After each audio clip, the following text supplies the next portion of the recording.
আজকে দীপাঞ্জন বাবু আপনার কাছ থেকে, তার কারণ আমরা এখানে যতজন উপস্থিত রয়েছি তাদের মধ্যে আপনি একমাত্র আজকে যিনি সরাসরি এদেশের স্বাধীনতা, সার্বভৌমত্ব, অখণ্ডতা রক্ষা করবার জন্য তার জীবনের একটা বিরাট বড় অংশকে উৎসর্গ করেছেন এবং আমি নিশ্চিত ডাকেলে আবার উৎসর্গ করতে প্রস্তুত থাকবেন।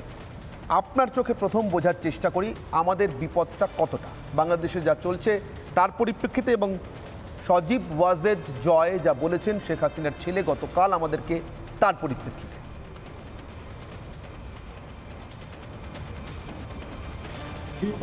নিঃসন্দেহে ভারতবর্ষের জন্য বিরাট, কোনো সন্দেহ নেই। আমি আগেও বারবার গত 5-6 দিন ধরে বলেছি যে বাংলাদেশে যা হচ্ছে সেটার অভিঘাত কিন্তু আমাদের ভারতবর্ষের এই পূর্ব প্রান্তের যে সীমান্তবর্তী জেলাগুলো, এইগুলো সবকটাতেই পড়বে, চাই পশ্চিমবঙ্গ হোক, আসাম হোক, ত্রিপুরা বা 7 সিস্টার্স, পড়বেই পড়বে, এতে কোনো সন্দেহের কারণ নেই। সব থেকে বেশি চিন্তা কিন্তু আমার আসাম এবং পশ্চিমবঙ্গ নিয়ে। ত্রিপুরাও অনেকটা থাকবে, কিন্তু নর্থ ইস্টের যে বাকিগুলো, মণিপুর, মিজোরাম, সেখানে তুলনামূলকভাবে কম, সেটার ব্যাখ্যা আমি পরে দিচ্ছি। বেশ না, যেটা সব থেকে সমস্যা, যেটা আসাম এবং পশ্চিমবঙ্গে, এটাতে কোনো সন্দেহ নেই যে গত 5, 7, 10, 15 বছর ধরে অনুপ্রবেশ একটা বড় সমস্যা এই রাজ্যগুলো, বিশেষ করে একটা শরণার্থীদের আসা একটা আলাদা ব্যাপার, আর অনুপ্রবেশ একটা আলাদা ব্যাপার। অনুপ্রবেশ যত হয়েছে তার যদি আমি ধরে নিই 30-40% অসাধু উদ্দেশ্য নিয়ে পশ্চিমবঙ্গে ঢুকেছে বা আসামে ঢুকেছে, যাদের আমরা বলি স্লিপার সেল হয়ে, যেটা আমরা দেখেছি খাগড়াগড়ে জেএমবি জঙ্গিরা এসে বসেছিল। এই জিনিসটা যদি হয়ে থাকে স্লিপার সেল, এদের কিন্তু এখন জাগবার সময় হয়েছে। এটা একটা খুব বড় চিন্তা। তুমি যখন এই জয়ের কথা বলছো, আমি জয়ের ইন্টারভিউ দেখেছি এবং আমি একটু অবাক হয়েছি। আমি ওনার সঙ্গে সহমত হতে পারছি না। উনি নিশ্চয়ই শেখ হাসিনা যাদের ছেলে, ওনার বক্তব্যের একটা মূল্য রয়েছে, আমি খুব একটা সহমত হতে পারছি না। আমি খুব অবাক হয়ে গেলাম যে উনি চীনকে কি করে এড়িয়ে গেলেন। কারণ আমার ব্যক্তিগত মতামত, আমার সূত্র, আমার তথ্য অনুযায়ী, আমার বিশ্লেষণ অনুযায়ী আমার মনে হয় পাকিস্তান, আইএসআই, জামাত, বিএনপি, এরা কিন্তু ক্রীড়নক, আসল খেলাটা চীন খেলছে। অবভিয়াসলি আমেরিকার যা অতীত ইতিহাস, ওরা ভয়ঙ্কর, অন্যান্য দেশে দখলদারি করা, এগুলো একটা ভয়ঙ্কর ইতিহাস। কিন্তু আমেরিকা এই বাংলাদেশের যে তথাকথিত বাংলা বসন্তে আমেরিকার হাইপোথেটিক্যাল একটা পার্টিসিপেশন থাকতে পারে আমেরিকার অতীত ইতিহাসের জন্য। চীন কিন্তু সরাসরি ভাবে চীনের বিভিন্ন রকম ইন্টারেস্ট এর মধ্যে ইনভলভ। চীন চাইছে যে ভারতবর্ষ ওদের একটা সব থেকে বড় থ্রেট, ব্যবসা অনুযায়ী, মিলিটারি পাওয়ার অনুযায়ী এশিয়াতে।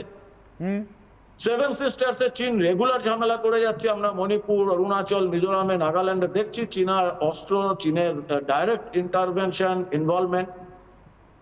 এছাড়া শেখ হাসিনা ওয়াজেদের সময় যে ভারত দুটো মেজর জিনিস করেছেন, চুক্তি, দ্বিপাক্ষিক চুক্তি বাংলাদেশের সঙ্গে, একটা তিস্তা প্রজেক্ট এবং দ্বিতীয়টা রেল প্রজেক্ট, এই মাংলা বন্দর অব্দি, বা এই যে রেল প্রজেক্ট যেটা, সেটা চীনের জন্য একটা বিরাট সমস্যা হয়ে গেছে। কারণ যদি খুব ডিস্টার্ব সমস্যা একটা এরকম আসে বা যুদ্ধ পরিস্থিতি হয় নর্থ ইস্ট ফ্রন্টে, কলকাতা থেকে, ইস্টার্ন কমান্ড থেকে কিন্তু বাই রেল বাংলাদেশের মধ্য দিয়ে ভারতের আর্মির লজিস্টিক সাপোর্ট খুব বেশি হলে 8 ঘন্টার মধ্যে পৌঁছে যাবে নর্থ ইস্টের যে কোনো স্টেটে। সেটা যদি বাই রোড যেতে হয়, সেটা কিন্তু এই হস্টাইল নেচার, প্রকৃতি, পাহাড়, তাতে 24 থেকে 28 ঘন্টা, 30 ঘন্টা লাগে। এই যে 16 ঘন্টার কম সময়ে ভারতের সেনাবাহিনী ইস্টার্ন কমান্ড থেকে লজিস্টিক সাপোর্ট পৌঁছে যাবে নর্থ ইস্ট ফ্রন্টিয়ার গুলোতে, সেটা চীনের জন্য মোটেও সুখকর নয়। এবং এরা অনেক দিন থেকে, যবে দ্বিপাক্ষিক চুক্তি স্বাক্ষরিত হয়েছে তখন থেকেই বিভিন্নভাবে কিন্তু আমরা দেখেছি বাংলাদেশে, বিশেষ করে জামাতের লোকজন এটা প্রোটেস্ট করেছে যে যেভাবে হোক এই রেল চুক্তিটাকে আটকাতে হবে। তো চীনের একটা বড় সমস্যা আবার যে ভারতের পণ্য কিন্তু বাংলাদেশে সাংঘাতিক ভাবে ঢুকেছে, এতে কোনো সন্দেহ নেই, বাজার দখল করে নিচ্ছে। যার জন্য আমরা দেখেছি এই স্লোগান, ভারতীয় পণ্য বর্জন বর্জন করে যে স্লোগান হয়েছে, এটা তো আমরা নিজের চোখে দেখেছি। তুমি দেখবে ওখানে কিন্তু আমেরিকার বিরুদ্ধে একটা স্লোগান ওঠে। বাংলাদেশের জনগণ যদি এটা বোঝে বা জানে, আমেরিকার বিরুদ্ধে ওঠেনি। এবং এই যে মুভমেন্টটা আমি যদি মনে করি এটা চীনের কন্ট্রোলে হয়েছে, চীনের বিরুদ্ধেও একটা ওঠেনি। বরং সেখানে অতি বাম অর্গানাইজেশন গুলো ফ্যাসিস্ট মুভমেন্টের কথা বলছে। এটা একটা অদ্ভুত যে মৌলবাদী শক্তি জামাত এবং অতি উগ্র বাম একই সঙ্গে একই মিছিলে রয়েছে এবং ফ্যাসিস্টকে উৎখাত করার কথা বলছে। এই ফ্যাসিস্ট শক্তি কারা, এই ভাষাটা কোথা থেকে আসছে? এবং এইগুলো নিয়ে আমার মনে হয় ভারতের নিঃসন্দেহে চিন্তার ব্যাপার, এবং ভারতের সীমান্তের এপারে ভারতের ভূমিতে আমাদের অত্যন্ত সজাগ থাকতে হবে। কারণ এটা কিন্তু আমাদের হিন্দু মুসলমান, বিজেপি, সিপিএম, তৃণমূল, কংগ্রেস করার সময় নয়। এখন রাষ্ট্রীয় সুরক্ষার ব্যাপার আমাদের এখন একটা হতে হবে, না হলে কিন্তু সমূহ বিপদের সম্ভাবনা রয়েছে। বেশ অনির্বাণ, বেশ, আমি অভিজিৎ বাবুর কাছে যাব। অভিজিৎ দাশগুপ্ত, বর্ষিয়ান সাংবাদিক, আগে আপনাদের সেই পরিচয় দিয়েছি অভিজিৎ বাবু সম্পর্কে। অভিজিৎ বাবু, আপনি ঠিক যে সময়টায় বাংলাদেশে পা রেখেছিলেন মুক্তিযুদ্ধের সময়, সেই সময়কার কিছু সংবাদপত্র আজকেও দেখছিলাম তার পুরনো কাটিং, চীনের অস্ত্র, আমেরিকার অস্ত্র বাংলাদেশের ভিতরে কিভাবে ঘুরছে রাজাকারদের হাতে হাতে, সেই সমস্ত প্রতিবেদনও কিছু কিছু দেখছিলাম। যদি ধরে নিই ষড়যন্ত্রটা তখন থেকে চলছিল, তাহলে সজীব ওয়াজেদের কথা ধরলে, সেটাকে সত্যি ধরলে এটা ধরে নিতে হয় যে সেটা এতদিন পরে এসে অন্তত সফল হলো। এখন সফল যদি হলো, তাহলে অভিজিৎবাবু আমার প্রশ্ন, সেটা আমাদের জন্য কতটা ভয়ঙ্কর? আপনি বাংলাদেশকে মুক্তিযুদ্ধের সময় থেকে হাতের তালুর মতো চেনেন, আর আমি আপনারই এক দীর্ঘদিনের বন্ধু। আজকে তার সঙ্গে আমার কোনো একটি মাধ্যমে কথা হয়েছে, সেই সূত্র আমি পরে আপনাকে জানাবো। মোস্তফা কামাল, বঙ্গবন্ধুর জীবনীকার, তিনি বাংলাদেশে যে খবরের কাগজটি চালান, যার নামই খবরের কাগজ, সেখানে আজকে প্রথম পাতায় যেসব ছবি ছেপেছেন, তারপরে তারও প্রাণের আশঙ্কা আছে, এটা জেনে শুনেই তিনি বলছেন, আমি সরাসরি তার কথা উদ্ধৃত করে বলছি অভিজিৎবাবু, জেনে শুনে বলছেন যে দেশটা আর বাংলাদেশিদের হাতে, যারা সত্যিকারের বাংলাদেশি, তাদের হাতে আছে কিনা বা থাকবে কিনা সেটাই সন্দেহের। অভিজিৎ বাবু। অনির্বাণ, দেখো একটু ফিরে যাও 1971-এ। 71-এ বঙ্গবন্ধু যে ডাক দিয়েছিলেন, সেই ডাকটা কেবলমাত্র বাংলাদেশে থাকেনি, সেটা পশ্চিমবঙ্গেও চলে এসেছিল। যেটার জন্য পশ্চিমবঙ্গ একদম হাত বাড়িয়ে সব শরণার্থীদের নিয়েছিল এবং প্রত্যেক বাড়ি থেকে তারা তাদের যতখানি পারে সাহায্য করার চেষ্টা করেছিল। এবং সেই সময় ধরে রাখো, যেসব গান বা যেসব মুজিবের লেকচারগুলো, সেই লেকচারগুলো কিন্তু রেকর্ড হয়ে প্রতি বাড়ি বাড়িতে বাজত। শোনে একটি মুজির বরের কথা, এই গানগুলো তো খুব পপুলার ছিল। তো একটা জিনিস বুঝতে হবে, আমরা বেসিক্যালি বাঙালি, সুতরাং কালচারটা সেম, আর আমাদের রুট মোটামুটি একই জায়গা থেকে আসছে। এইখান থেকে ধরো বিভেদটা কে তৈরি করলো? আমার প্রশ্ন হচ্ছে, ওয়াজ দ্য বিভেদ ইনজেক্টেড? ইফ সো, বাই হুম?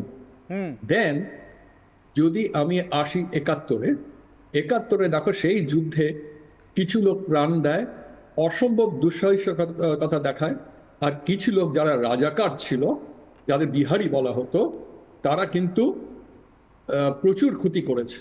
কেমন? এবার যখন দেশ স্বাধীন হয়ে গেল, তারপরে প্রশ্ন উঠতে পারে, এই রাজাকারদের কি করা হলো?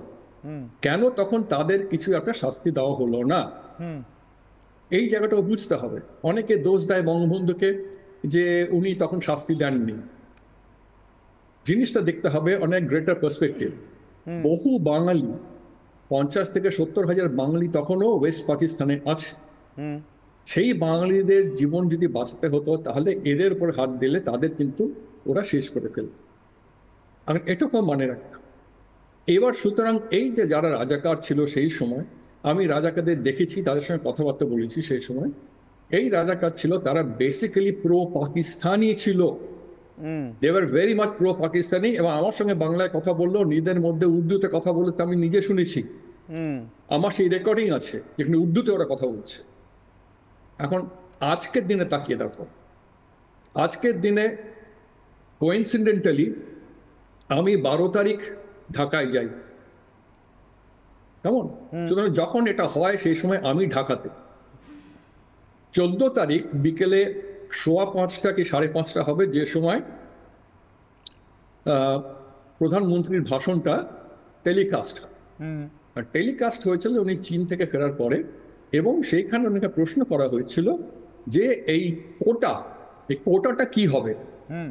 এখন কথাটা হচ্ছে 2018 আই থিঙ্ক 2018 কিন্তু এই কোটাটা অ্যাবলিশ করে দেওয়া হয়।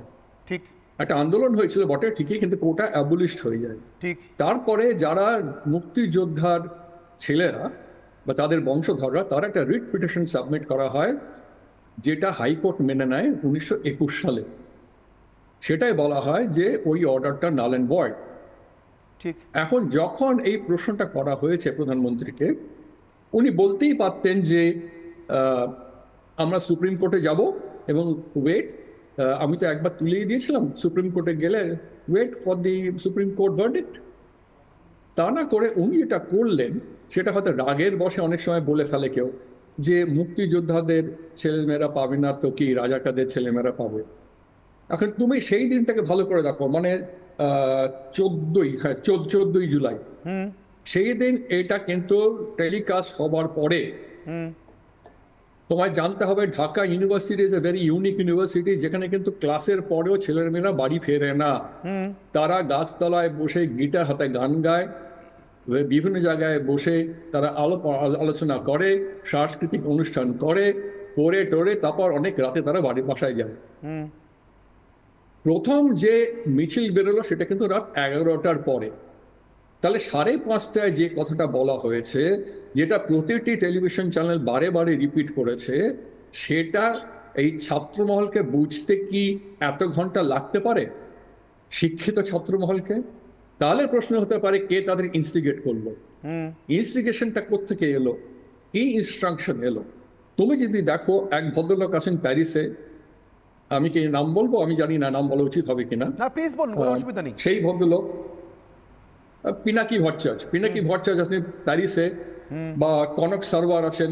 এরা কিন্তু ভীষণ প্রভোকেটিভ কথাবার্তা উস্কে দিচ্ছেন, এবং এদের পডকাস্ট বা এদের যে ইউটিউবে প্রচুর সাবস্ক্রাইবার আছে, তারা মোস্টলি কিন্তু জামাত বা বিএনপি বা জাতীয় পার্টির।